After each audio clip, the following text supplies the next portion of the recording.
Hey, everybody, Thomas here, and today we're up in Tennessee. Got to do a little bit of maintenance on my dad's sawmill. I know this is a weird angle because I have to show in tight quarters kind of what I'm working on here. But earlier, being yesterday, while we were cutting up a pine log, I noticed that the last board was a bit thin. And in fact, it was just under 7/8 inch thick. So let me show you real quick. I'm going to try not to fall because everything's slippery and this, that, and the other because we had a good little rain today. It is deer season. We're gonna get my wife out in the stand here a little bit, so it's hard to tell, but we are under an inch. I can see we're slightly. We might be right at 7/8 or just slightly under, and I've measured on both sides, the other side over there as well as over here. But I'm measuring to the center of the gullet there. You don't want to be measuring the tip because you could have up tooth, down tooth. But I want that center of the gullet to be right on the upper line of 1 inch, or really, yeah, about right on the upper line. That should be pretty good. And my dad went off to go grab a screwdriver. Let me show what we got going on up here.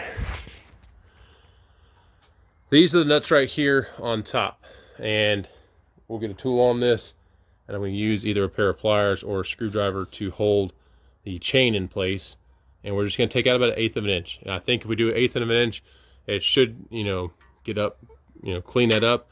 One of the things that's going to help us is if you look at the computer, if you have your computer on, the computer should read 1/8 of an inch increase. So we had last set this at home during the Sawmill show about a month back. Anyways, long story short, it's going to read 1 inch, but as we adjust this, it will read 1 1/8 by the time we're about level. Now, whatever I do on this side, I'm going to do to the other side as well. And what else I can tell you? Oh, over time, these chains will stretch. So if you're traveling a lot with your mill and this, that, and the other, and then the head's going up and down, anyway, it's just like any piece of metal, there can be a little bit of fatigue. So these chains may stretch, and then that's where you're going to get your difference there in your height, especially on a brand new mill. We're still in the break-in period on this mill. We're just over the break-in period for the engine. We're about to change the oil, but we're right at like 60 hours right now. So these chains will stretch over time. When they stretch over time, it's not an issue. That's why they give you adjustments, everything up here. You just make your adjustments on top there, and you bring it back into calibration, and you reset home. We're going to show you that on the video here in just a second as well. And when you're getting when we first came down from Missouri to here to Tennessee, we did experience about 1/8 of an inch of stretch, and then we've traveled around a little bit. But this engine right here, I think this engine's over 400 pounds, plus you have all the other gear here. So with the radiator, all the accessories on the engine, the head, everything else, you're looking at over 1,000 pounds going up and down and supported by these two chains. So yes, especially if you're traveling back and forth, those chains can stretch, and it's just something you check every so often. What really led us to observe that was the last log that we're cutting up, which was actually for these wall boards right here. This last log that has a dirt on it, or last board, excuse me, that one was slightly under an inch. It was actually slightly under 1 7/8 inches. So long story short, we're going to go ahead and adjust this. Dad's getting me the other tool that I need, and we'll get her up and verify she's reading 1 inch. We're going to measure across the deck, both left and right side, and also on the computer. So I'm not going to show anything on the computer right now. It's at 1 inch. We just turned it on, but by the time I do all these adjustments, we should see it changing on the computer as well. Stay tuned. Okay, so what I've done here is I put a pair of vice grips here on the bottom. You want to make sure you're maintaining the chain in one direction so it's not twisting as you're turning this or anything. And then we're going to go ahead and commence to tighten this chain up. Now, I would say 1/8 is probably going to be about 1 full thread turn there. So we'll see what goes on there. I'm going to hand the camera off to my dad. There. And I'll just kind of show you how I'm doing this. This is not hard to do, but I'm just holding this one in place so it won't turn. And then turn this 1 full thread. I really should have a wrench up there, but I don't have it right now. That's my quarter. That's probably another half. All right. Dad, go take a look at the screen over there and see if it says anything. It should read about an inch and some change.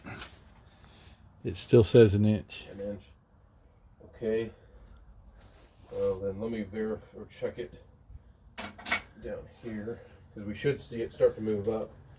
Hopefully I'm going the right direction.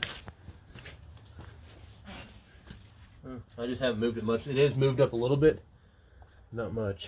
So we're gonna turn it a little more than I thought I was gonna have to turn it.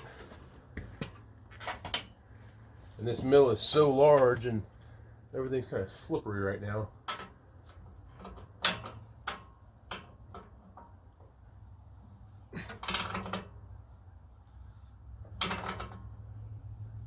Alright, go look on the screen now. It should be. I've tightened it up quite a bit. See what it says on the screen now. Inch and a 16th. Inch and a 16th. So all that just for that. Okay, let me go a little bit more. 1, 2. It's an inch and an eighth now. Okay. All right, so that's one way to check your progress. Now I'm gonna verify what is on the deck and then do the same thing on the other side, which is gonna be about 6 of those quarter turns. Yep, I'm reading right on an inch there. Let me switch to the other side. Drop the tools. All right, now we're on the other side here and trying to find a comfortable, safe location. Everything on the mill right now is still good and wet. A couple days before Thanksgiving, 2021. And should be about 6 half turns. What was that? There's a piece of wood on the burn pile that slipped. Huh. It decided.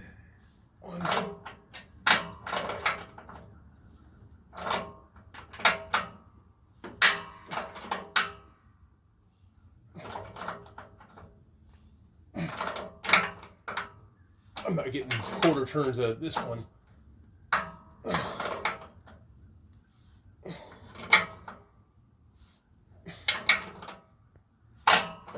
See what it says on the screen now. It still says an inch and an eighth. Okay, which makes sense. I just got to make sure left to right's good and you have a level. So right on an inch there. I do. And we are right on an inch here. So, and that last check will be if you have a small torpedo level, we can put it across here. I've got a regular level. A big one. Okay. Yeah. All right. Well. We do know that we are reading correct across the deck. Let me show the camera here. All right, so sorry, a lot of movement on the camera. I'll try to edit out as best I can.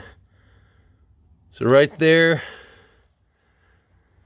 well, I could probably come up on this side just a hair more. Let's see what I have on this side. Yeah. Let me come up a quarter turn on both. Yeah, I'm gonna come up about a quarter turn on both. So stay tuned and then we'll re-look at that. Okay, so we've gone back, we did about another quarter turn. And that's about where I want it right there. So, pretty good there. Check the other side. Pretty good there too. And then now I'm going to show you, we're going to go back to the computer back here and reset home. Okay, so we're back here at the computer. The machine's off. That's totally fine. We're going to go ahead and reset home. By resetting home, you'll see this inch and eighth go back to 1 inch. Boom, 1 inch. Also, we're going to look at our magnetic scale. And yep, that's reading at 1 inch because that hasn't changed. That shouldn't change. There's no way really for that to change unless you take it off. So we're back at 1 inch here. We verified 1 inch across the deck and we're ready to cook. So I hope this is an interesting short little video, but it shows you how to adjust your head, how to check your head. And really the only thing we didn't do is put a level across it, but really if your machine's not level, then that would be kind of a null and void test anyways. But anyways, we have verified the height of the saw blade. We set home, I mean the saw head will not go any lower than where it is right now. And we are good. So please like, subscribe. We'll see you around. And if you have any more questions on maintenance on a sawmill or anything like that, just let me know. We're always doing little things here and there. My next video I'll probably show again is the adjustment of chains. We've got a little bit of slack in this chain here, also causing the head to do a little bit of a shimmy walk. And I'll show you how I check it on this mill, how I check it on my other mill. They're slightly different, but the end result is you get a mill head that's traveling down the tracks in a smooth pace. All right, see you around. Thanks.